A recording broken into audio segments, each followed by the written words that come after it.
Di sini saya akan menjelaskan tentang pendidikan anak usia dini atau yang sering disebut dengan PAUD. Apa sih itu PAUD?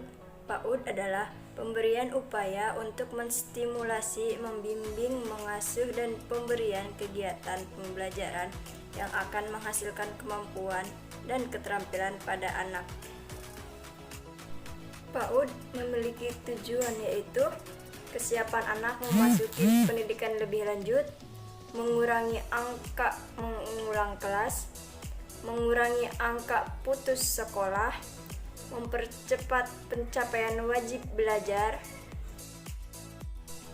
meningkatkan mutu pendidikan, mengurangi angka buta huruf muda, memperbaiki derajat kesehatan dan gizi anak usia dini, meningkatkan indeks pembangunan manusia.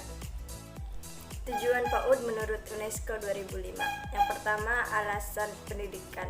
PAUD merupakan fondasi awal dalam meningkatkan kemampuan anak untuk menyelesaikan pendidikan lebih tinggi, menurunkan angka mengulang kelas dan angka putus sekolah. Yang kedua, alasan ekonomi. PAUD merupakan investasi yang menguntungkan baik bagi keluarga dan pemerintah. Yang ketiga, alasan sosial. PAUD merupakan salah satu upaya untuk menghentikan roda kemiskinan. Yang keempat, alasan hak atau hukum. PAUD merupakan hak setiap anak untuk memperoleh pendidikan yang dijamin oleh undang-undang. Landasan filosofi tentang pendidikan anak usia dini. Yang pertama dari pestalogi, yaitu anak pada dasarnya memiliki pembawaan yang baik. Masing-masing tahap pertumbuhan dan perkembangan seseorang individu haruslah tercapai dengan sukses sebelum berlanjut pada tahap berikutnya. Segala bentuk pendidikan adalah berdasarkan pengaruh panca indera, dan melalui pengalaman-pengalaman tersebut, potensi-potensi yang dimiliki oleh seorang individu dapat dikembangkan. Tujuan pendidikan ialah memimpin anak menjadi orang yang baik dengan jalan mengembangkan semua daya yang dimiliki oleh anak. Segala usaha yang dilakukan oleh orang dewasa harus disesuaikan dengan perkembangan anak menurut kodratnya, sebab pendidikan pada hakikatnya adalah suatu usaha pemberian pertolongan agar anak dapat menolong dirinya sendiri di kemudian hari. Perkembangan anak berlangsung secara teratur, maju setahap demi setahap.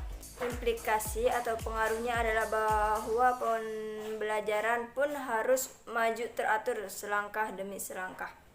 Lingkungan, terutama lingkungan keluarga, memiliki andil yang cukup besar dalam membentuk kepribadian seorang anak pada awal kehidupannya. Kecintaan yang diberikan ibu kepada anaknya akan memberikan pengaruh terhadap keluarga, serta menimbulkan rasa terima kasih dalam diri anak. Pada akhirnya, rasa terima kasih tersebut akan menimbulkan kepercayaan anak terhadap Tuhan. Yang kedua, dari Maria Montessori. Pentingnya kondisi lingkungan yang bebas dan penuh kasih agar potensi yang dimiliki anak dapat berkembang secara optimal. Pendidikan merupakan aktivitas diri yang mengarah pada pembentukan disiplin pribadi, kemandirian, dan pengarahan diri. Persepsi anak tentang dunia merupakan dasar dari ilmu pengetahuan. Pendidikan merupakan suatu upaya untuk membentuk perkembangan anak secara menyeluruh dan bukan sekedar mengajar. Dalam perkembangan anak terdapat masa peka, suatu masa yang ditandai dengan begitu tertariknya anak terhadap suatu objek atau karakteristik tertentu, serta cenderung mengabaikan objek yang lain.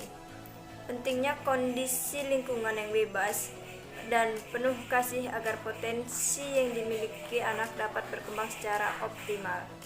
Anak memiliki kemampuan untuk membangun sendiri pengetahuannya, dan hal tersebut dilakukan oleh anak mulai dari awal sekali. Gejala psikis atau kejiwaan yang memungkinkan anak membangun pengetahuannya sendiri dikenal dengan istilah jiwa penyerap.